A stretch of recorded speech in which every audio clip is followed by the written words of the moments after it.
जी बिस्मिल्लाहिर्रहमानिर्रहीम। अस्सलाम वालेकुम।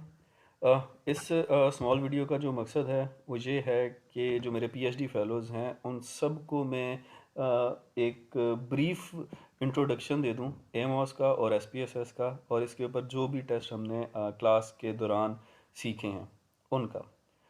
इसके लिए सबसे पहले तो हमारे पास ये सॉफ्टवेयर होने चाहिए, और मुझे यकीन है आप सबके पास ऑलरेडी ये सॉफ्टवेयर मौजूद हैं। ये जो वीडियो है इसकी कोई मैंने बाकायदा तौर पे प्लानिंग नहीं की है, ये बस मैं ऐसे ही रैंडमली बना रहा हूँ। तो आई होप कि अल्लाह करे कि जी अच्छी बन जाए। सबसे पहले हम स्टार्ट करते हैं जी एसपीएसएस से। आप एसपीएसएस पे जाएं। थोड़ा सा हैवी सॉफ्टवेयर है, टाइम लेता है ऑन होने में।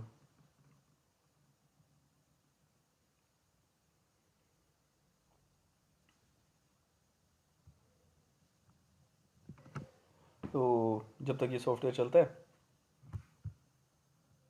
हम अपनी बातें कर लेते हैं थोड़ी सी कि G S P S S इसमें हमने क्या क्या चीज़ें करनी है। इसमें हमने जो है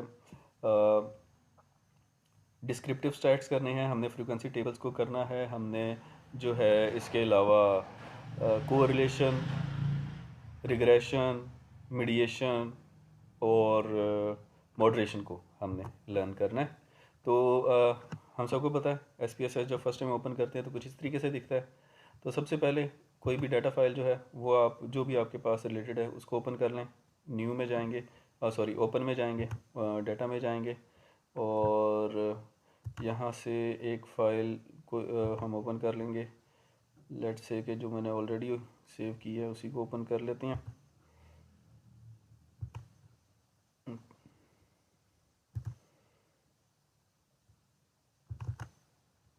ओके जी,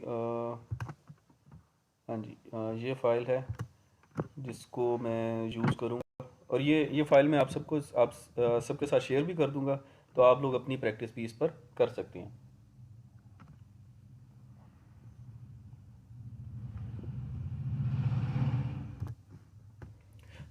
शायद ये वीडियो थोड़ी सी लेंथी हो जाए, तो आप इसको जो है कभी फॉरवर्ड भी कर सकते हैं, रिवाइंड भी कर सकते हैं। लेकिन ये है कि मैं पूरी कोशिश करूँगा कि इसमें हमारे सारे कंसेप्ट जो हैं वो क्लियर हो जाएं। पहला काम जो हमने करना होता है, जब हमारे पास इस तरह की एक डाटा शीट आती है, इस डाटा शीट को देखें तो इसमें हमारे पास डेमोग्राफिक इंफॉर्मेशन भी है। आप देख सकते हैं ये डेमोग्राफिक इंफॉर्मेशन है, जेंडर है, एज है, एजुकेशन है, और इस फ्रीक्वेंसी है, और एक्सपीरियंस है। अगर हम वेरिएबल व्यू में जाते हैं तो ये हमें पता लगता है प्लेफुल एक वेरिएबल है जिसके 7 आइटम्स हैं। कंप्यूटेशनल लेटेंसी है जिसके 1 2 3 4 आइटम्स हैं। इसी तरह एटिपिकल यूज़ इसके 1 2 3 4 5 आइटम्स हैं। यूज़फुल 1 2 3 4 5 6 7 आइटम्स हैं।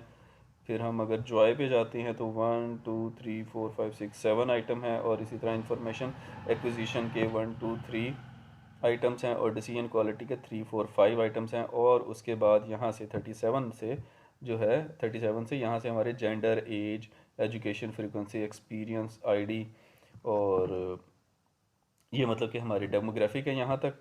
ये अच्छा, ये सिलेक्ट नहीं होते, सिंगल सेलेक्ट ही होते हैं। तो जेंडर से लेकर आईडी तक ये हमारे डेमोग्राफिक्स हैं। इसके बाद ये सारे जो हैं ये हमारे मीन वेरिएबल्स हैं, और ये जो हैं इसके जी वेरिएबल्स हैं। ये कैसे बनते हैं इसको भी हम डिस्कस करेंगे, और ये इंट्रैक्शन टर्म है तो ये हमारे मॉडरेशन के अंदर इस्तेमाल होते हैं। तो ये जब हम मॉडरेशन की तरफ जाएंगे तो हम वहाँ पर इसको डिस्कस कर लेंगे कि ये जी वेरिएबल्स और ये इंट्रैक्शन टर्म्स हम कैसे बनाते हैं। तो जी पहला काम, जब भी हमने एस पी एस एस पे कोई भी टेस्ट रन करना है तो सबसे पहला काम जो है वो रिलायबिलिटी मैयर्स का है। रिलायबिलिटी मैयर्स के लिए आपने एनालाइज में जाना है, और उसके बाद आपने स्केल में जाना है, और फिर स्केल में जाना है, और फिर आपने रिलायबिलिटी एनालिसिस में जाना है। इसको करेंगे, और उसके बाद आपके पास हर वेरिएबल के नंबर ऑफ आइटम्स हैं। अब ये जो नंबर ऑफ आइटम्स हैं यहाँ हम इसको भी ब्रीफली एक दफ़ा डिस्कस कर लेते हैं जी। आइटम लफ्ज़ इसका क्या मतलब है।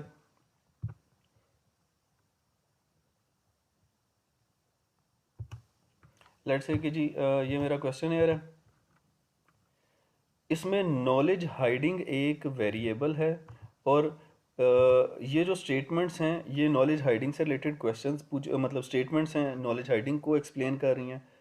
तो ये जो स्टेटमेंट्स हैं इनको हम आइटम कहेंगे और नॉलेज हाइडिंग हमारा क्वेश्चन है या सॉरी वेरिएबल है।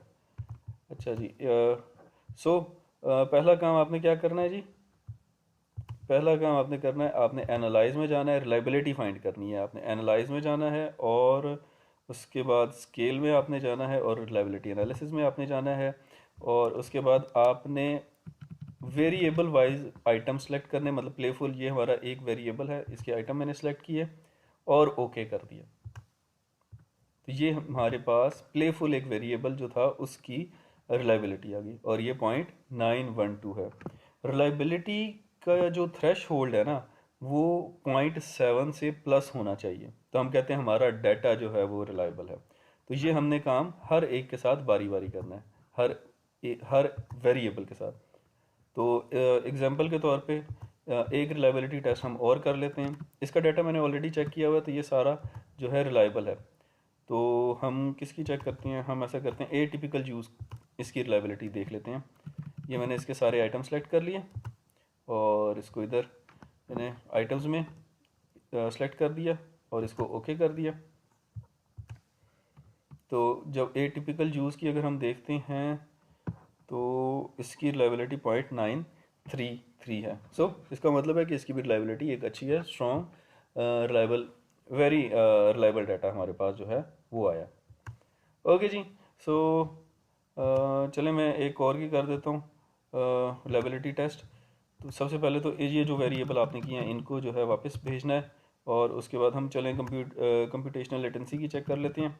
इनको आइटम्स को सिलेक्ट किया और उसके बाद आपने, हाँ कुछ लोग ऐसा वो ये भी करते हैं कि स्टैटिस्टिक्स में चले जाते हैं और यहाँ पे वो अपने रिलेटेड जो है जो भी टेस्ट वो रन करना चाहते हैं। आमतौर पे जो हमने क्लासेस में डिस्कस किया वो ये है कि हम स्केल इफ आइटम डिलीटेड इसको सेलेक्ट कर लेते हैं, कंटिन्यू करते हैं, ओके करते हैं।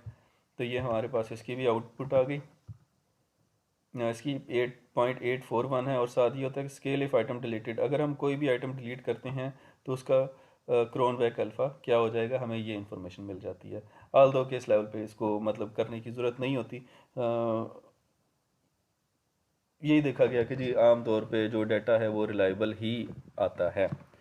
सो आप लोगों ने क्या करना है, आपने तमाम वेरिएबल्स की लिस्ट बनानी है, क्रोनबैक अल्फ़ा उनका लिखना है। मतलब लेट्स से कि हमने किस किस का फाइंड किया है। अच्छा इसमें वेरिएबल के नाम नहीं, हाँ ये आ रहे हैं। ओके जी। अब ये देखिए जी, सबसे पहला हमने जो टेस्ट रन किया था, हाँ जी गेट एमोस, हाँ जी एमोस टेस्ट सेव, ओके जी। ओके हमने पहला जो है ये ए टिपिकल जूस का किया था, ये इसकी रिलायबिलिटी आ गई। उसके बाद हमने कंप्यूटेशनल लेटेंसी का किया था, रिलायबिलिटी आ गई। एक मिनट एक मिनट एक मिनट एक मिनट, हाँ देखें ये टॉप पर है। सबसे पहले हमने वेरिएबल प्लेफुल लिया था, ये उसकी रिलायबिलिटी आई। फिर हमने नेक्स्ट किया था ए टिपिकल यूज़, ये वाला ए टिपिकल यूज़ लॉग, और उसका जो रिलायबिलिटी टेस्ट था वो ये था। इसी तरह लॉग में जाएंगे, हम देखेंगे कि जी हमने नेक्स्ट किया था कंप्यूटेशनल लेटेंसी का, और ये थोड़ा सा नीचे जाएंगे, ये उसकी जो है वो रिलायबिलिटी आ गई। That's it. सो ये हमारा पहला टेस्ट है रिलायबिलिटी टेस्ट, और इसका जो मैयर है वो 0.9 से प्लस होना चाहिए। अच्छा जी, जब रिलायबिलिटी टेस्ट हो जाता है तो नेक्स्ट हम करते हैं ई एफ ए, और ई एफ ए के बाद हम सी एफ ए करते हैं। तो ई एफ ए ये हम क्लास में भी कई दफ़ा डिस्कस कर चुके हैं। उसके लिए अगेन आपने एनालाइज में जाना है, वहाँ से डायमेंशन रिडक्शन में जाना है, फैक्टर में जाना है। उसके बाद आपने, आपकी ये सारे फैक्टर आ गए, आपने ये सारे के सारे वेरिएबल सेलेक्ट करने हैं यहाँ तक। उसके बाद हमारे वो डेमोग्राफिक स्टार्ट हो जाते हैं। तो इसलिए हमने ये सारे वेरिएबल सेलेक्ट किए, जो आइटम्स थे वेरिएबल्स के वो सिलेक्ट किए, वेरिएबल्स में उनको ऐड किया। डिस्क्रिप्टिव में जाना है, सिंपली KMO को क्लिक कर देना है, इसको कंटिन्यू कर दें। एक्सट्रैक्शन में जाना है, इसको आपने मैक्सिमम लाइक्लीहुड कर देना है और इसको आप कंटिन्यू कर दें। रोटेशन में जाएं और इसको प्रोमैक्स पे क्लिक कर दें, प्रोमैक्स पे क्लिक करें और इसको कंटिन्यू कर दें। ऑप्शंस में जाएं, सप्रेस, तो हम सप्रेस आम तौर पे वैल्यू उसकी 0.4 तक रखते हैं। कंटिन्यू 0.5 भी है, लेकिन मैं 0.4 को चूज़ करता हूँ। उसके बाद आपके पास आ जाता है KMO जो है, हमने इसको देखना है KMO की क्या वैल्यू है। तो KMO पहली चीज़ ये है कि yes it is significant, that's good. और उसके बाद इसकी वैल्यू है 0.925। अच्छा, अगर हम KMO की वैल्यू को देखते हैं तो टिपिकली KMO की वैल्यू 0.6 और इससे अबव होनी चाहिए, ये एक्सेप्टेबल होती है। और अगर इसकी वैल्यू 0.5 से बिलो हो तो हम इसको कहते हैं कि हमारे जो फैक्टर एनालिसिस है वो अप्रोप्रिएट नहीं है। थ्रेश होल्ड इसका जो है वो 0.6 होना चाहिए।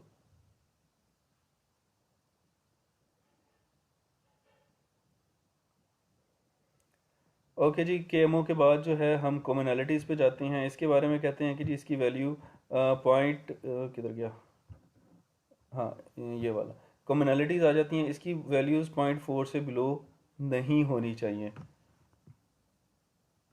और उसके बाद टोटल वेरिएंस एक्सप्लेंड आ गया। टोटल वेरिएंस एक्सप्लेन करता है कि टोटल हमारे कितने फैक्टर बने हैं या कितने वेरिएबल बने हैं। हुआ क्या, सिचुएशन ये थी कि आपने सारे के सारे आइटम सेलेक्ट किए और इसमें आपने उनको कहा कि इसका CFA कर दो, EFA कर दो। तो उसने कहा कि अगर हम स्टैट्स की बेस पर देखें तो ये जो सारे आइटम्स हैं ये टोटल 7 डिफरेंट फैक्टर्स को एक्सप्लेन कर रहे हैं और ये 7 फैक्टर टोटली 66.481 वेरिएंस को एक्सप्लेन कर रहे हैं। मतलब कि ये 7 वेरिएबल्स की वजह से 66.481 का चेंज आ रहा है। ओके जी, ये बात समझ में आ गई। और इसने कहा कि उसने टोटल 7 उसको फैक्टर में जो है डिवाइड किया। वैसे तो इसने और भी फैक्टर बनाए हैं, 36 बनाए हैं, लेकिन उनमें से जो सबसे ज़्यादा इम्पैक्ट आ रहा है वो इन 7 का आ रहा है। ओके, इसके बाद फैक्टर मैट्रिक्स, इसको हम स्किप करते हैं और फिर मेन आता है हमारा ये पैटर्न मैट्रिक्स। पैटर्न मैट्रिक्स, अब ये देख लें कि जी प्लेफुल 1 2 3 4 5 ये एक पर्टिकुलर वेरिएबल पे लोड हो रहा है। कंप्यूटेशनल लेटेंसी एक वेरिएबल पे लोड हो रहा है। एटिपिकल यूज़ एक वेरिएबल पे लोड हो रहा है। यूज़फुलनेस एक वेरिएबल पे लोड हो रही है। जॉय एक वेरिएबल पे लोड हो रहा है। और इसी तरीके से ये बाकी जो हैं फैक्टर वो लोड हो रहे हैं। ओके जी, यहाँ तक हमारा वो कंप्लीट हो गया। क्या कहते हैं उसको जी, EFA। यहाँ से हमने इसको कॉपी करना है और बस अगला काम हमारा जो है वो एमोस का है। हमने एमोस ओपन करना है।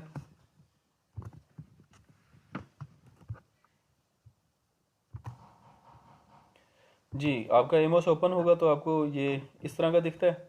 आपने सबसे पहले जो है ये देखें जी, कुछ बटन है, इनसे दोस्ती लगा लें। पहला बटन है सेलेक्ट डाटा फाइल, दूसरा बटन है एनालिसिस प्रॉपर्टीज़ और कैलकुलेट एस्टिमेट्स। उसके बाद ये अभी डीएक्टिव है, जब हम टेस्ट रन करेंगे तो ये भी एक्टिव हो जाएगा, ये आपको आउटपुट दिखाएगा। और उसके बाद ये सेव बटन है और ये button list variables in data set. अभी हमने इसको कोई लिंक नहीं किया हुआ तो इसलिए यहाँ पे कोई लिस्ट नहीं आ रही है। तो ये भी एक इंपॉर्टेंट बटन है यहाँ पे। आपने क्या करना है, आपने सेलेक्ट डाटा फाइल्स करनी है और जो भी आपकी SPSS डाटा फाइल थी उसको एमोस के साथ लिंक कर देना है। ओके जी, हमारे थी यहाँ पे एमोस टेस्ट लर्न और यूट्यूब सैम सीरीज़ 2, इसको हमने किया सिलेक्ट, इसको हमने ओके कर दिया। अब ये हमारी फ़ाइल लिंक हो गई है। उसके बाद हमने इसको बता दिया कि जी हम कौन कौन से टेस्ट रन करना चाहते हैं।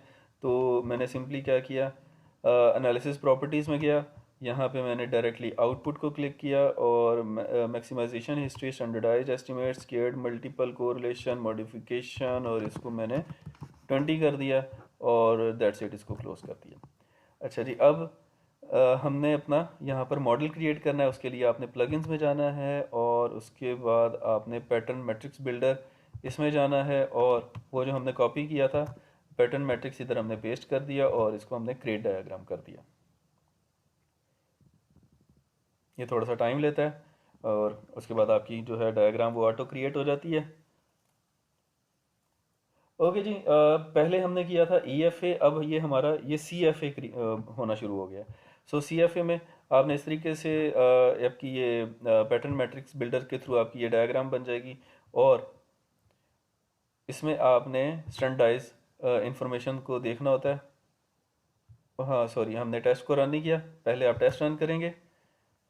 ओके जी, वो कहता है जी सेव कर लो, हम इसको करते हैं टेस्ट टेस्ट वीडियो के नाम से इसको मैं सेव कर लेता हूँ, टेस्ट वीडियो 1। ओके जी, सेव कर लिया इसको। और ओके, ये समटाइम्स एरर आता है, ये हम सबको पता है इसका क्या सलूशन है। इसको आप ओके करें, ओके कर दें, ओके कर दें और इसको क्लोज कर दें। और जहाँ पे भी आपकी वो फाइल सेव है आप ओके जी, हाँ हम फिर दोबारा से उस फाइल को ओपन करते हैं। जब भी ये एरर आए तो फाइल को सेव करके आप दोबारा से ऑन कर लें। ये टेस्ट वीडियो के नाम से सेव किया था, टेस्ट वीडियो 1। ओके, अब हम दोबारा से टेस्ट रन करते हैं, पहले देख लेते हैं आउटपुट में तो कोई चेंजेस नहीं आए। हाँ जी, वही सिलेक्टेड थे, जो हमने सेलेक्ट किए थे वही हैं। इसको हमने रन कर दिया।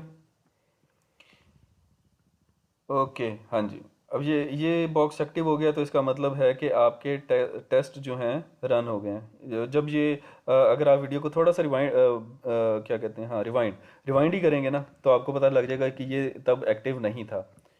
और यहाँ पे आपने इसमें इसको देखिए स्टैंडर्डाइज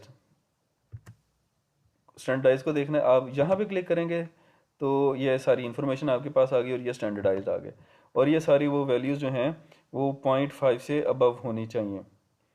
क्या ये 0.5 से अबव है? या अच्छा जी, ये एक वो है इसको क्या कहते हैं,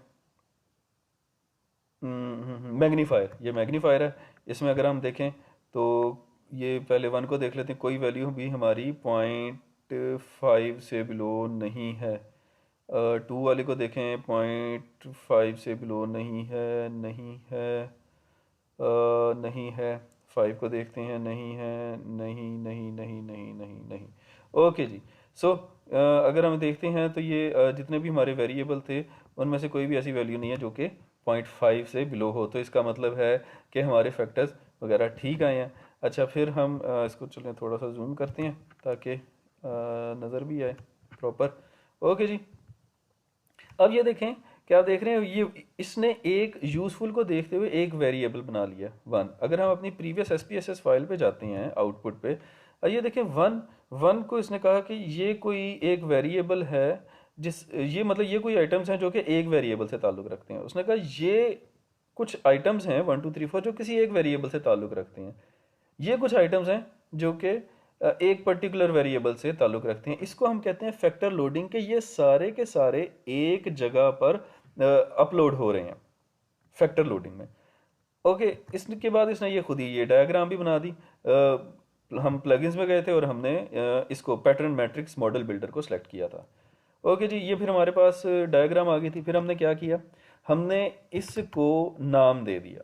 अब ये 1 है, 1 तो कोई वेरिएबल नहीं है ना, हम इसको खुद से नेम देंगे। हम क्या करेंगे, डबल क्लिक करेंगे इस पर पैरामीटर्स में, कलर्स में। एक मिनट, इसका नाम क्यों नहीं ऐड हो रहा? अच्छा हाँ, अच्छा ये इस तरीके से एडिट नहीं होगा, आपने पहले यहाँ पे क्लिक करना है, ये वैल्यू चली जाएंगी, अब ये एडिट होगा। अब आप डबल क्लिक करेंगे तो हाँ, ये वेरिएंस आ गया। ये तो वेरिएंस है,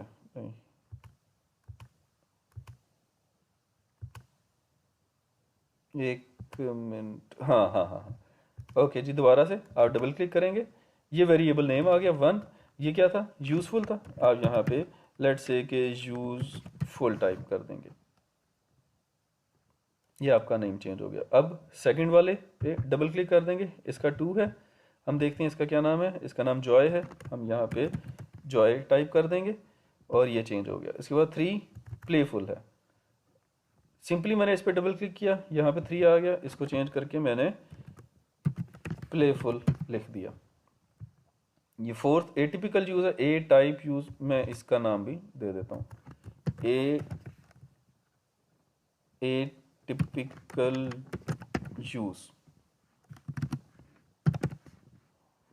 ये हो गया। उसके बाद फिफ्थ है कंप्यूटेशनल लेटेंसी, चले मैं इसको CL का नाम दे देता हूँ। ये सिर्फ ये है कि हमें समझ आ जाएगी कि हमने किसको क्या नाम दिया। डिसीजन क्वालिटी डबल क्लिक किया और इसको DQ हम कह देते हैं। इन्फो एक्विजिशन डबल क्लिक किया और इसको मैं I और A कह देता हूँ।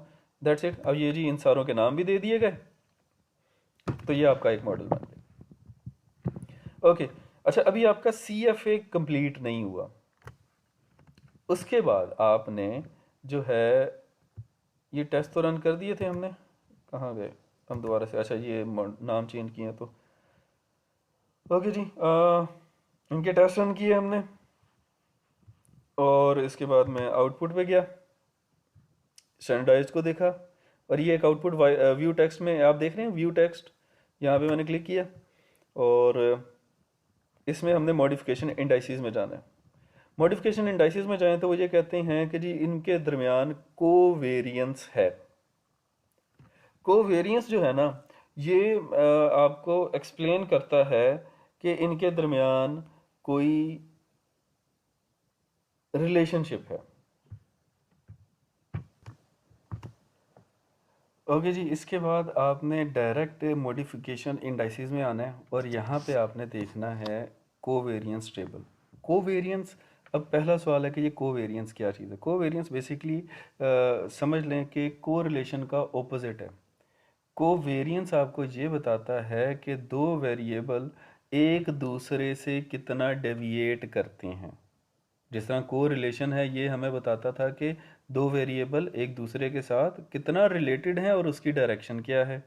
ये हमें बताता है कि दो वेरिएबल एक दूसरे से कितना डेविएट करती हैं। सो कुल मिला के कहानी यहाँ पे ये है कि आपने मॉडिफिकेशन इंडाइसिस में आ जाएं, आपके पास इस तरह के टेबल आएंगे। आपने ये देखना है कि कहीं पे कोई इस तरह का टेबल तो नहीं आ रहा, ये सारी एरर टर्म्स हैं और इसमें आपने फिर बारी बारी इन सारों को ख़त्म करना है। कैसे करना है? पहली है 65। देखिए सब पहले सबसे बड़ी वैल्यू कौन सी है? 65 है, जो कि E14 से E13 में जा रहा है। आपने सिंपली दोबारा से अपने उसी वाले टेबल पे जाना है। हमने क्या देखा था?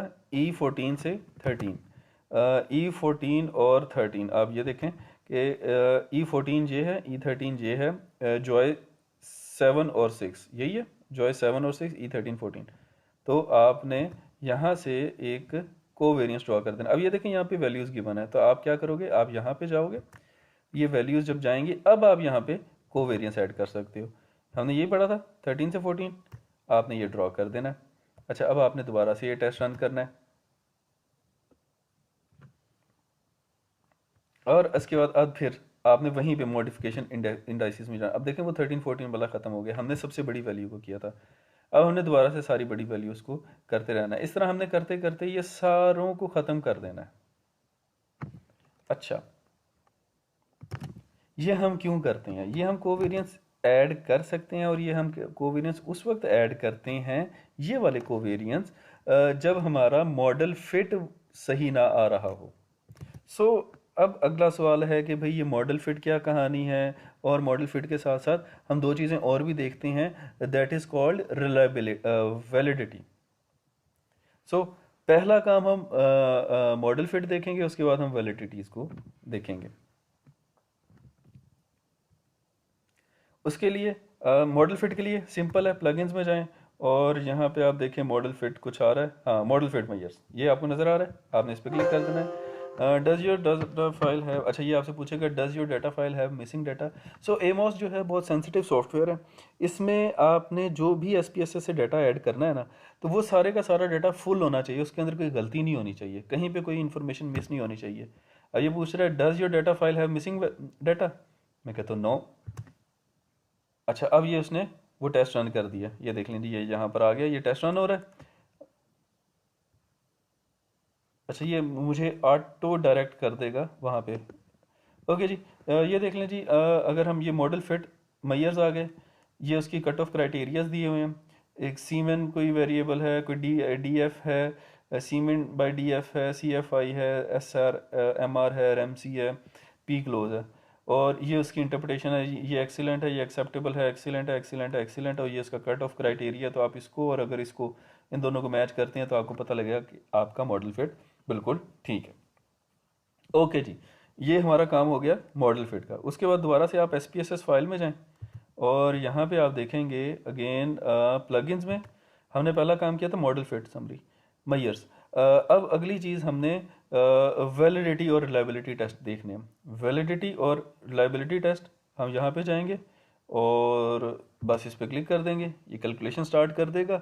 और ये देख लीजिए यहाँ पे वो कैलकुलेशन स्टार्ट होगी, स्कैनिंग स्कैनिंग वगैरह, और ये फिर हमें डायरेक्ट उसी तरीके से दोबारा से यूट्यूब उसका जो क्रोम का पेज है उस पर ले जाएगा। लें भाई, ये ले आया और हमने यहाँ पे देखा तो इसने हमें यहाँ पे खुद ही इंटरप्रिटेशन कर दी कि जी भाई कोई वैलिडिटी का मसला नहीं है। Composite reliability, CR composite reliability आ गई। एक रिलायबिलिटी हमने शुरू में टेस्ट की थी, मैयर की थी, चाहे उसको रिपोर्ट कर दो चाहे आप इसको रिपोर्ट कर दो। उसके बाद AVE है, average variance extracted, MSV average नहीं, MSV भी पता नहीं कुछ होता ही है, तो पता लगे तो मुझे भी बताइएगा। AVE एवरेज वेरिएंस एक्सट्रैक्टेड, ये आप सबका 0.075 एंड ऑल दैट है, ठीक है जी। इसने हमें खुद ही बता दिया कि भाई ये इतना होना चाहिए। इसने खुद ही बता दिया कि इसके अंदर कोई वैलिडिटी कंसर्न नहीं है, आमतौर पे ये 0.5 से ही अबव होना चाहिए। ओके जी, उसके बाद आपके पास ये कोरिलेशंस आ जाते हैं। ये जितने भी डायगोनल में आ रहे हैं, कीप इन माइंड, ये आप देख रहे हैं डायगोनल में और बोल्ड हैं, ये सारे के सारे इनकी वैल्यूज ग्रेटर होनी चाहिए, और जो इनसे नीचे है ना वो वाले तमाम के तमाम उनसे छोटे होने चाहिए, मतलब कि वैल्यू के अंदर। 0.84 है तो ये देख लें 0.49, 0.35, 0.23, 0.30, 0.56, 0.58, ये सारे इससे छोटे हैं। इसी तरीके से ये सारे इससे छोटे हैं, ये सारे इससे छोटे हैं, ये सारे इससे वैल्यू में स्मॉलर हैं, ये सारे स्मॉलर हैं वैल्यू में। तो इसका मतलब है कि जी हमारी वैलिडिटी एनालिसिस ठीक है। उसके बाद आपके पास आता है HTMT।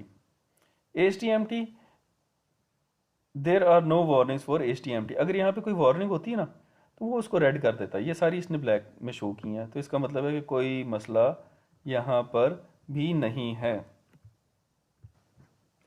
ओके जी, ये दो वैल्यूज़ इनको कैलकुलेट करना हमारे लिए बहुत ज़रूरी है। Validity analysis, HTMT analysis.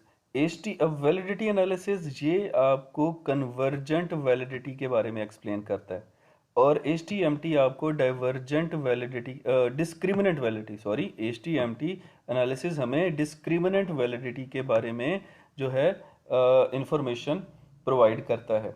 अब डिस्क्रिमिनेंट वैलिडिटी, इसका क्या मतलब है? इसका मतलब ये है कि जो आपके कंस्ट्रक्ट्स हैं या वेरिएबल हैं वो एक दूसरे के साथ एक दूसरे से डिफरेंट हैं। मतलब यूजफुल एक वेरिएबल है जो कि डिफरेंट है जॉय से, जॉय एक वेरिएबल है जो कि डिफरेंट है प्लेफुल से। इस तरह ये सारे वेरिएबल एक दूसरे से अलग अलग हैं। जबकि ये जो वैलिडिटी है, वैलिडिटी एनालिसिस है, ये हमें बताता है कन्वर्जेंट वैलिडिटी के बारे में, कि एक पर्टिकुलर जो वेरिएबल है हमारा, लेट्स से कि यूजफुल है, इसके जो आइटम्स हैं ये आपस में एक दूसरे से रिलेटेड हैं। जॉय के जो आइटम्स हैं वो एक दूसरे के साथ रिलेटेड हैं। प्लेफुल के जो आइटम्स हैं वो एक दूसरे से रिलेटेड हैं। सो ये हमें मतलब स्टैट्स की बेसिस पे पता चलता है। सो वैलिडिटी एनालिसिस ये वाला जो है ये हमें बताता है कन्वर्जेंट वैलिडिटी के बारे में, और HTMT हमें बताता है डिस्क्रिमिनेंट वैलिडिटी के बारे में। जब ये भी दोनों ओके हो जाए तो इसका मतलब है कि हमारा जो मॉडल है वो फिट है, और अब आप इसके ऊपर मीडिएशन और मॉडरेशन टेस्ट रन कर सकते हैं। अच्छा, अब जब हमारा इतना काम हो जाता है तो फिर नेक्स्ट काम जो है हमारा वो आता है, दोबारा से हम SPSS पे चलते हैं। आपको पता है कि पाथ एनालिसिस तो हम एमॉस पे भी कर सकते हैं, लेकिन कोरिलेशन एंड रिग्रेशन हम यहाँ पे भी रन कर सकते हैं। अच्छा, इसके लिए यहाँ से मुराद SPSS है। SPSS पे कोरिलेशन रिग्रेशन रन करने के लिए पहला काम जो आपने करना है वो ये है कि आपने पहले मीन वेरिएबल कंप्यूट करना है। अब मीन वेरिएबल हम क्यों कंप्यूट करते हैं, हमें पता है कि ये हमारे पास 7 आइटम्स हैं, तो हम चाहते हैं कि इसका कोई एक वेरिएबल बन जाए प्लेफुल के नाम से, तो फिर हम मीन वेरिएबल कैलकुलेट करते हैं। उसका सिंपल तरीका है, आप ट्रांसफॉर्म में जाएं, कंप्यूट वेरिएबल करें, और जो मेरा तरीका है मैं ऑल पे क्लिक करता हूँ, और फिर यहाँ से मैं लेट से चलें जिस तरह ये ऑल पे क्लिक किया, आपको कुछ इस तरीके से यहाँ पे नीचे फंक्शंस आ जाते हैं। मैंने M बटन प्रेस किया, दोबारा यहाँ तक कि ये मीन आ गया, मैंने इसके ऊपर डबल क्लिक कर दिया। डबल क्लिक किया तो इधर जो है न्यूमेरिक एक्सप्रेशन आ गए, यहाँ पे 2 क्वेश्चन मार्क नज़र आ रहे हैं। मैंने इन दोनों को ख़त्म किया। मीन वेरिएबल में कैलकुलेट करने का तरीका बता रहा हूँ, ऑल्दो कि मैंने पहले से कैलकुलेट करके रखे हुए हैं और मुझे यकीन भी है कि आप लोगों को ऑलरेडी पता भी है, तो इसलिए मैं इसको जल्दी जल्दी एक्सप्लेन कर रहा हूँ। प्लेफुल पे डबल क्लिक किया, ये यहाँ पर आ गया, कोमा प्रेस किया, फिर प्लेफुल 2 पे किया, ये इधर आ गया। आप यहाँ पे देखते रहें, जिस पे डबल क्लिक करूँगा वो इधर आता रहेगा। कोमा प्रेस किया, playful 3, comma 4, comma 5, comma 6, comma 7। ये अब आपका जो है ये सारे लोड हो गए, और यहाँ पे आपने टारगेट दे देना है। मैं देता हूँ इसको मीन अंडरस्कोर प्लेफुल PFF मैंने इसको वैसे एक रैंडम नाम दे दिया। ये मीन्स मैंने ऑलरेडी कैलकुलेट किए हुए हैं। अच्छा जी, मैं इस पर ओके क्लिक करता हूँ, तो वापस मैं अपनी SPSS की फाइल पे जाऊँगा। तो अगर मैं एंड पे जाऊँ तो ये देखें जी, मीन PFF मैंने यही नाम दिया था, ये इधर क्रिएट हो गया था। और इसके अलावा अब इसकी वैल्यू क्या है, 2.71।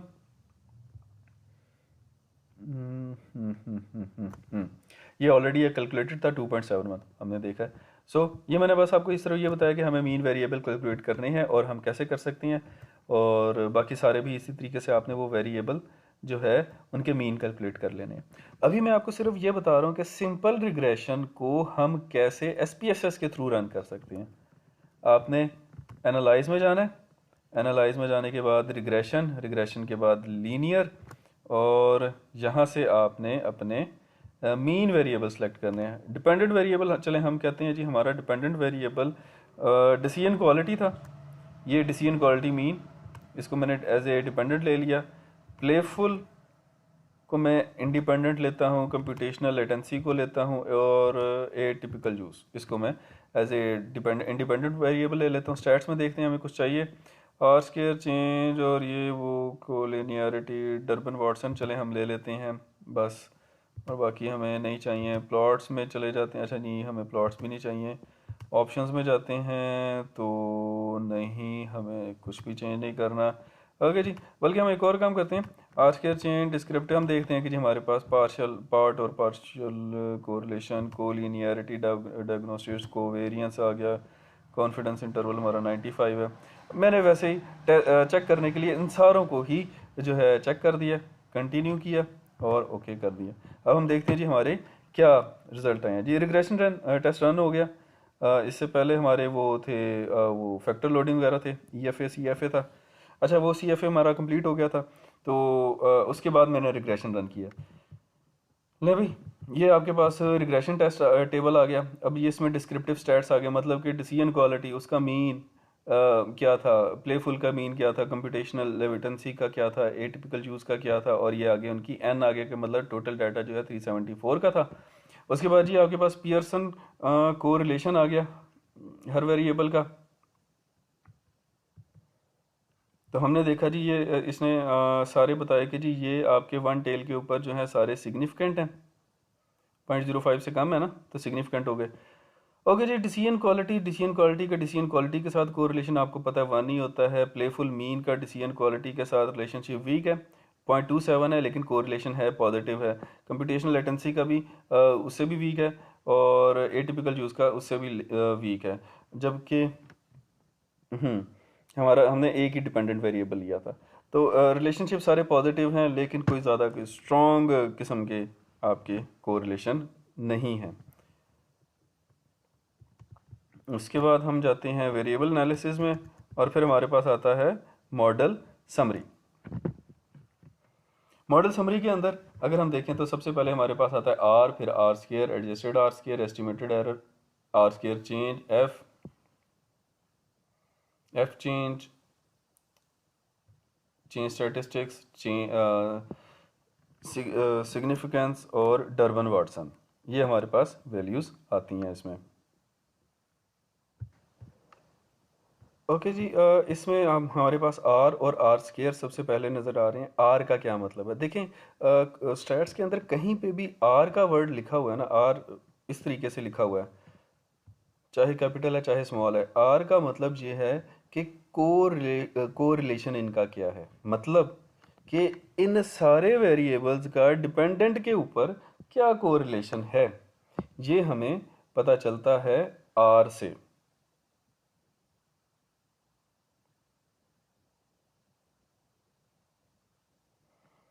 मतलब हम ये कह सकते हैं कि तीन हमारे थे प्रिडिक्टर थे, एटिपिकल यूज, लेटेंसी और प्लेफुल, ये तीन ही थे।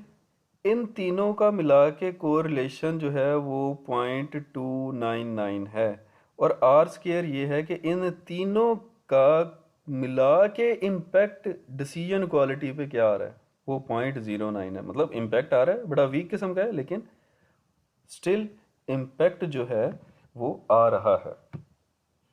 मतलब वो ये रिग्रेशन के अंदर जिस तरह यूज़ होता है कि इसकी वजह से डिपेंडेंट वेरिएबल में कितना चेंज आ रहा है। उसके बाद हम जो है लास्ट वैल्यू पे चलते हैं, विच इज़ डर्बन वाटसन। अब डर्बन वाटसन हमें क्या बताता है? इसकी वैल्यू पहले आप देख लें, ये आपकी है 1.63। तो ये भी एक स्टैटिस्टिकल टेस्ट है, और ये हमें बताता है कि कहीं ऑटो कोरिलेशन तो नहीं है, या कहीं कोई सीरियल कोरिलेशन तो नहीं है। अगर ऑटो कोरिलेशन ये उस वक्त होती है जब रेजिड्यूल आपके जो होती हैं फ्रॉम अ रिग्रेशन मॉडल वो इंडिपेंडेंट ना हो। सो डर्बन वाटसन जो है स्टैटिस्टिक्स में, इसका जो रेंज है वो 0 to 4 होती है, विद द वैल्यू ऑफ 2 जो है वो इंडिकेट आपकी कर रही होती है कि कोई आपका ऑटो कोरिलेशन का मसला नहीं है।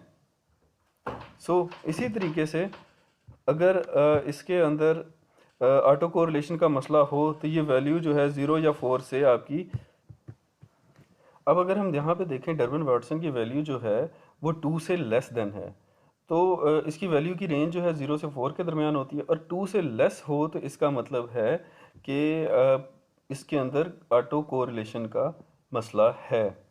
इस पर्टिकुलर रिलेशन के अंदर ऑटो कोरिलेशन मौजूद होगी। और अगर 2 से ग्रेटर है तो हम कहेंगे कि इसके अंदर नेगेटिव ऑटो कोरिलेशन का इशू है।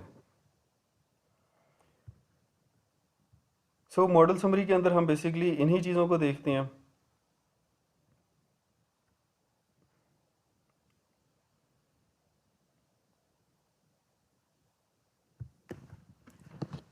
ऑलराइट जी, हमने आर वैल्यू को देखा, आर स्केयर वैल्यू को देखा यहाँ पे, और उसके बाद डर्बन वाटसन को देखा, और हमने सिग्निफिकेंस वैल्यू को देखा।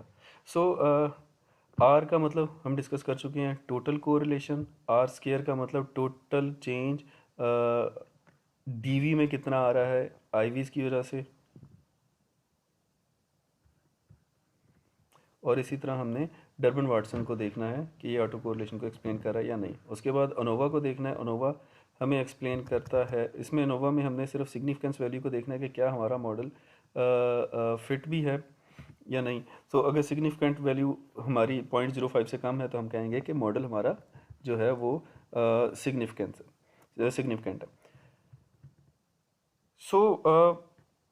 आर स्केयर हमें यहाँ पर क्या बता रहा था? वो ये बता रहा था कि डिपेंडेंट वेरिएबल की वजह से इंडिपेंडेंट वेरिएबल्स में कितना चेंज आ रहा है।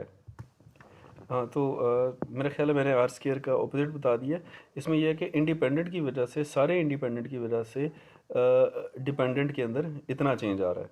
और उसके बाद हमने अनोवा को देखना है। अनोवा की वैल्यू हमारी सिग्निफिकेंट होनी चाहिए, मतलब 0.05 से कम होनी चाहिए। हाँ 0.05 से कम होनी चाहिए, और अगर अनोवा वैल्यू हमारी 0.05 से कम है तो इसका मतलब है कि हमारा मॉडल जो है वो सिग्निफिकेंट है। उसके बाद जो एक और इम्पॉर्टेंट टेबल है that is coefficient table. Coefficient table के अंदर हमने किन चीज़ों को देखना है, अनस्टैंडर्डाइज्ड बीटा को देखना है और सिग्निफिकेंस वैल्यू को देखना है। अनस्टैंडर्डाइज्ड को हम इसलिए देखते हैं क्योंकि इसके अंदर कांस्टेंट भी गिवन होता है। सो आपने अनस्टैंडर्डाइज्ड जो बीटा कोफिशिएंट्स हैं उनको देखना है और टी वैल्यू को देखना है। पहले सॉरी सिग्निफिकेंस वैल्यू को देखना है। पहले हमने ये देखना है कि क्या ये सिग्निफिकेंट है। yes this is significant, sorry this is not significant, and yes this is a significant 0.021, ये 0.5 से कम है तो ये सिग्निफिकेंट है हमारी। और हम कहेंगे कि हमारा ये जो कंप्यूटेशन लेटेंसी है इसका कोई इम्पैक्ट नहीं आ रहा डिसीजन क्वालिटी के ऊपर क्योंकि ये इनसिग्निफिकेंट है। लेकिन एटिपिकल यूज़ और प्लेफुल इन दोनों का इम्पैक्ट जो है वो इसके ऊपर डिपेंडेंट वेरिएबल के ऊपर है, विच इज़ 0.187 और which for atypical use is 0.106। और उसके बाद यहाँ पर एक कांस्टेंट वैल्यू होती है। कांस्टेंट वैल्यू का मतलब ये है कि अगर अगर प्लेफुल कंप्यूटेशन लेटेंसी और एटिपिकल यूज ये ना भी हो फिर भी कोई ना कोई चीज़ है जिसकी वजह से हम डिसीजन क्वालिटी डिसीजन करते हैं, और वो क्या है, वो 2.946 है। आसानी के लिए इसको ये समझ लें कि लेट्स से कि आप कोई चीज़ परचेज़ करना चाहते हैं, लेट्स से कि आप आईफोन परचेज़ करना चाहती हैं, और आईफोन का इम्पैक्ट क्या क्या क्या वेरिएबल हो सकते हैं जी। स्टेटस सिंबल है, यस हम इसलिए परचेज़ करते हैं जी वो बहुत अच्छा उसका डिस्प्ले है। लेट्स से कि अगर उसका डिस्प्ले बहुत ज़्यादा अच्छा ना हो और उसका वो कोई स्टेटस सिंबल भी नहीं है फिर भी लोग आईफोन परचेज़ करेंगे। सो वो चीज़ जो है कांस्टेंट में आती है, कुछ और वेरिएबल्स की वजह से आती हैं, तो ये कांस्टेंट की एक्सप्लेनेशन है। उसके बाद आपने वी आई एफ वैल्यू को देखना है। वी आई एफ वैल्यू जो है ये एक्सप्लेन करती है कि कहीं आपके डाटा के अंदर मल्टी कोलिनियरिटी का इशू तो नहीं है, कहीं इंडिपेंडेंट वेरिएबल एक दूसरे के साथ ही कोरिलेटेड तो नहीं है। सो वो हमें वी आई एफ से पता चलता है, और वी आई एफ वैल्यू हम देखते हैं 10 के अगेंस्ट, मतलब 10 इसका थ्रेशोल्ड वैल्यू है, 10 से बिलो होना चाहिए। सो यहाँ पे हम देख रहे हैं कि ये सारे 10 से बहुत ज़्यादा बिलो हैं, बहुत नीचे हैं। तो इस डाटा के अंदर मल्टी कोलिनियरिटी का इशू नहीं है। सो जब आप एस पी एस एस पे कोरिलेशन या रिग्रेशन रन कर रहे होते हैं तो बस आपने इन फैक्टर्स को कंसीडर करना होता है। सो यहाँ तक हमारा जो है रिग्रेशन के through, S P S S के थ्रू रिग्रेशन जो है वो पता चल जाता है। यहाँ पे इसकी आप लोगों ने वो क्या कहते हैं इसकी एक्सप्लेनेशन को देख लेना है, ये इसको कंफर्म कर लेना। अगर पास में मैंने ये बोला है प्रीवियसली कि मेरा ख्याल है कि मैंने ये बोल दिया था कि एटिपिकल यूज़ डिपेंडेंट की वजह से इंडिपेंडेंट में चेंज आ रहा है, तो ऐसा नहीं है। इंडिपेंडेंट वेरिएबल्स की वजह से डिपेंडेंट में चेंज आता है। ओके सो ये हमारा रिग्रेशन रन हो गया। इसमें कोरिलेशन टेबल नहीं आया ना, हाँ ये कोरिलेशन टेबल था, हाँ ये भी हमने एक्सप्लेन कर दिया था। और यहाँ पे हमें पता चला था कि कोफिशिएंट्स में जब हम गए थे कि ये कंप्यूटेशन लेटेंसी का डिसीजन क्वालिटी के ऊपर कोई इम्पैक्ट नहीं है। ओके जी, उसके बाद हम वापस एमॉस पे चलते हैं। एमॉस पे जाते हैं तो ये हमारा मॉडल था। इसमें जो है हमने देख लिया कि जी हमारा सी आई एफ भी हो गया, सॉरी हमारा ई एफ ए और सी एफ ए भी हो गया था। और इसके बाद आपने एमॉस के थ्रू रिग्रेशन और कोरिलेशन मतलब कि मीडिएशन और मॉडरेशन को रन करना है। उसके लिए हम इन वेरिएबल्स को भी यूज़ कर सकते हैं, लेकिन इससे हमारी रिलायबिलिटी, हमारी रिजल्ट्स जो हैं वो अच्छे नहीं आती हैं। तो हम जो है दोबारा से एक नई फाइल क्रिएट करेंगे। इसको हम करेंगे if your answer no, okay no हम करते हैं। हमने यहाँ पर दोबारा से पाथ बनाना है। उसके लिए आप लिस्ट वेरिएबल्स में जाएंगे। ओके हमें यहाँ पे पहले लिंक करना पड़ेगा फाइल को। फाइल को लिंक करते हैं। फाइल को हमने लिंक कर दिया, ओके किया। उसके बाद अब आपने लिस्ट वेरिएबल्स कर लेनी। अब ये देखें जी, ये हमारे पास वेरिएबल्स की लिस्ट आ गई। यहाँ पर हमने जो है मीन वेरिएबल्स को ऐड करना है। मीन वेरिएबल हम ले लेते हैं प्लेफुल, कंप्यूटेशन लेटेंसी, और नहीं इसको नहीं हम लेते, एटिपिकल यूज़ को ले लेते हैं, और डिसीजन क्वालिटी ये हमारा डिपेंडेंट वेरिएबल है, इंफॉर्मेशन एक्विजिशन और जॉय इसको हम एज ए मीडिएटर वेरिएबल ले लेते हैं। ओके जी, अब हम इसके टेस्ट को रन करते हैं। तो यहाँ पे प्लेफुल मीन और एटिपिकल यूज़ ये हमारे आईवीज़ हैं, जॉय जो है हमारा मीडिएटर है, डिसीजन क्वालिटी और इन्फो एक्विजिशन हमारा डिपेंडेंट वेरिएबल है, डीबी है। ओके, पहले हम इस पाथ को लेते हैं। ये हमारा मीडिएटर है। फिलहाल आप इन दोनों वेरिएबल्स को इग्नोर करें, अज्यूम करें, बल्कि हम इसको ख़त्म ही कर देते हैं। सिंपल एक ये बात है। अच्छा, इसके पाथ कैसे बनेंगे? एक डायरेक्ट पाथ, एक प्लेफुल का जॉय के साथ, और इसका प्ले जॉय का डिसीजन क्वालिटी के साथ। तो ये हमारे टोटल पाथ बनेंगे। सो एक चीज़ का आप लोगों ने ख्याल रखना है, इसको मैं अब ख़त्म कर रहा हूँ। सबसे पहले मीडिएशन की जो पहली अजम्पशन है वो ये है कि जो डायरेक्ट रिलेशनशिप है विदाउट मीडिएटर, मीडिएटर अभी ऐड किया था उसको मैंने डिलीट कर दिया, कि विदाउट मीडिएटर प्लेफुल मतलब इंडिपेंडेंट का डिपेंडेंट के साथ रिलेशनशिप होना चाहिए। सो पहले हम ये देखते हैं कि क्या ये रिलेशनशिप भी एग्जिस्ट करता है। अगर ये करेगा तो फिर हम जो है मीडिएशन को रन करेंगे। उसके लिए इनडायरेक्ट इफेक्ट को क्लिक कर देना, स्टैंडर्डाइज मॉडिफिकेशन इंडाइसिस, और इसको हम 20 कर देते हैं। और इसके बाद बूटस्ट्रैप में जाना है, परफॉर्म बूटस्ट्रैप बाइस करेक्टेड, और इसको आपने 5000 कर देना है, और इसकी वैल्यू आपने 95 कर देनी है, दैट्स इट। और इसको आपने क्लोज कर देना है।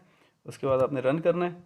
देखते हैं जी, ये the following variables are endogenous. हाँ जी, एक और काम हमने करना है, हमने एरर टर्म को ऐड नहीं किया, यहाँ पे एरर टर्म को ऐड करना है। उसके बाद प्लगइन्स में जाना है और नेम अनऑब्जर्व्ड वेरिएबल्स, इसका और ये नेम भी आ गया। अब हम टेस्ट को रन करते हैं। अच्छा, वो कह रहा है कि सेव कर लें, इसको हम करते हैं टेस्ट।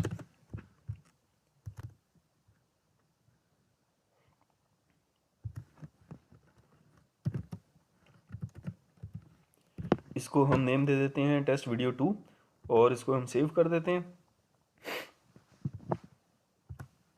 ESG.27 का इम्पैक्ट आ रहा है, और इसको हम देखते हैं कि क्या हमारा ये एस्टिमेट सिग्निफिकेंट भी है। यस, प्लेफुल मीन का डिसीजन क्वालिटी के ऊपर इम्पैक्ट जो आ रहा है वो सिग्निफिकेंट है। तो इसका मतलब है कि हम अब यहाँ पर मीडिएटर भी ऐड कर सकते हैं। अगेन मैं यहाँ पे क्लिक करूँगा, और उसके बाद हम यहाँ पे मीडिएटर को ऐड करते हैं। मीडिएटर हमने जॉय लिया था, हम जॉय को ऐड कर देते हैं। अब अगला पाथ हमारा क्या बनेगा? ये वाला। उसके बाद यहाँ पे हम एरर टर्म को ऐड करेंगे, और इसको हम कर देंगे नेम अनऑब्जर्व्ड वेरिएबल। और अब जो है, चलें थोड़ी सी खूबसूरती ऐड कर लेते हैं, और अब जो है हम यहाँ पे एरर टर्म, अब हम जो है मीडिएशन को रन करते हैं। मीडिएशन को हमने रन किया तो आपने देखा कि इसका इम्पैक्ट इसके ऊपर भी आ रहा है, 0.11 0.51। हमने यहाँ पे अनस्टैंडर्डाइज को देखना है। अनस्टैंडर्डाइज को देखा तो यहाँ पर हमारे पास कांस्टेंट वैल्यू भी आ गई, और ये एरर वैल्यू आ गई एरर टर्म्स की, और ये इनका इम्पैक्ट आ गया। उसके बाद आपने व्यू में जाना है, मॉडल ये आपके ठीक हैं। उसके बाद आपने जो है एस्टीमेट्स, और यहाँ पे आपने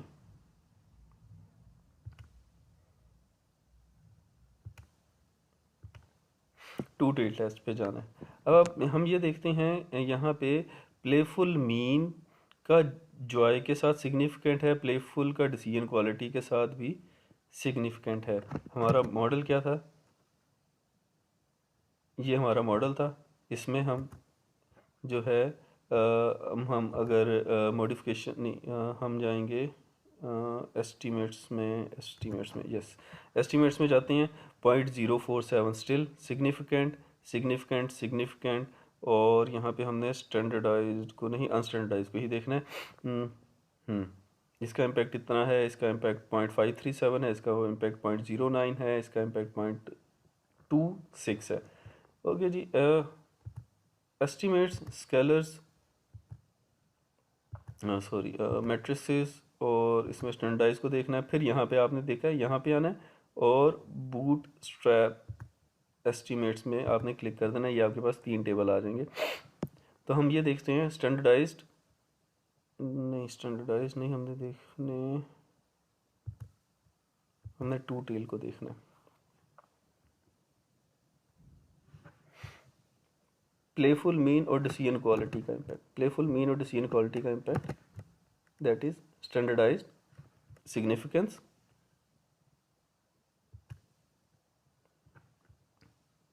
प्लेफुल मीन और decision quality, playful mean decision quality 0.29 और बाकी सारे 0।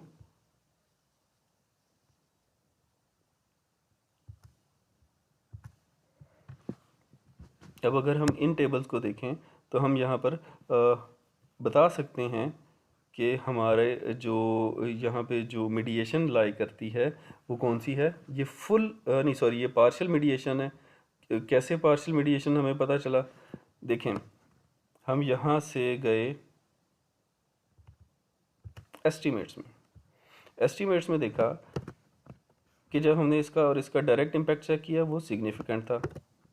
फिर प्लेफुल और डिसीजन क्वालिटी, प्लेफुल और डिसीजन क्वालिटी, इसका प्लेफुल और डिसीजन क्वालिटी का रिलेशनशिप क्या है, सिग्निफिकेंट है, बाकी बहुत ज़्यादा सिग्निफिकेंट है। जब सारे पाथ सिग्निफिकेंट होंगे तो हम कहेंगे कि ये जो है पार्शियल मीडिएशन है। अब अगर ये वाला पाथ प्लेफुल और डिसीजन क्वालिटी, मतलब प्लेफुल और डिसीजन क्वालिटी ये वाला पाथ अगर ये हमारा इनसिग्निफिकेंट होता और ये दोनों पाथ प्लेफुल और जॉय और डिसीजन क्वालिटी, ये इन दोनों में से कोई एक पाथ भी इनसिग्निफिकेंट हो जाता तो हम कहते हैं मीडिएशन है ही नहीं। अगर ये तीनों पाथ ये और ये तीनों पाथ हमारे हो जाते सिग्निफिकेंट हो जाते हैं तो हम कहेंगे कि ये पार्शियल मीडिएशन है। अगर ये दोनों पाथ जॉय और डिसीजन क्वालिटी और प्लेफुल और जॉय ये दोनों पाथ हमारे अगर सिग्निफिकेंट होते हैं और ये वाला पाथ इनसिग्निफिकेंट होता है तो हम कहेंगे कि फुल मीडिएशन है। और अगर हम मतलब कि ये इनसिग्निफिकेंट हो गया, अब ये जितने जो भी पाथ बन रहा है ये इसके थ्रू सिग्निफिकेंट रिलेशनशिप आ रहा है ना, तो इस पाथ के थ्रू सिग्निफिकेंट आ रहा है तो हम कहेंगे कि अब जो है ये फुल मीडिएशन है। और अगर कोई एक पाथ यहाँ से या यहाँ से इनसिग्निफिकेंट हो जाए तो हम कहेंगे कि there is no mediation. Okay जी, उसके बाद आप जब बूटस्ट्रैप पे आएंगे, अच्छा बूटस्ट्रैप के अंदर एक चीज़ का आपने ख्याल रखना है कि ये अभी डीएक्टिव है। लेट्स से कि आपको ये इस तरीके से नज़र आ रहा होगा और ये आपकी डीएक्टिव है। आपने एस्टीमेट्स में जाना है, एस्टीमेट्स के बाद मैट्रिक्स में जाना है, टोटल इफेक्ट पे क्लिक कर देना है। तो ये अब आपके एस्टीमेट्स एक्टिव हो गए हैं। इसमें आपने पहली चीज़ देखनी है एस्टीमेट्स, बल्कि नहीं सबसे पहले आपने देखना है टू टेल सिग्निफिकेंस। यस, ये सारे सिग्निफिकेंस हैं। उसके बाद आपने आना है एस्टीमेट्स के ऊपर। अब ये देखें, ये बता रहा है कि जी प्लेफुल का और जॉय का रिलेशनशिप है 0.537, प्लेफुल और डिसीजन क्वालिटी का रिलेशनशिप है 0.24। प्लेफुल और डिसीजन क्वालिटी का जो ताल्लुक है वो 0.24 है। ये आपने यहाँ से रिपोर्ट नहीं करना है, ये आपने जो है अगेन एस्टीमेट्स मैट्रिक्स किसी पे भी क्लिक कर दें, यहाँ से एस्टीमेट्स में जाना है। आपने ये वाले जो हैं टोटल इफेक्ट्स जो हैं वो रिपोर्ट करने हैं।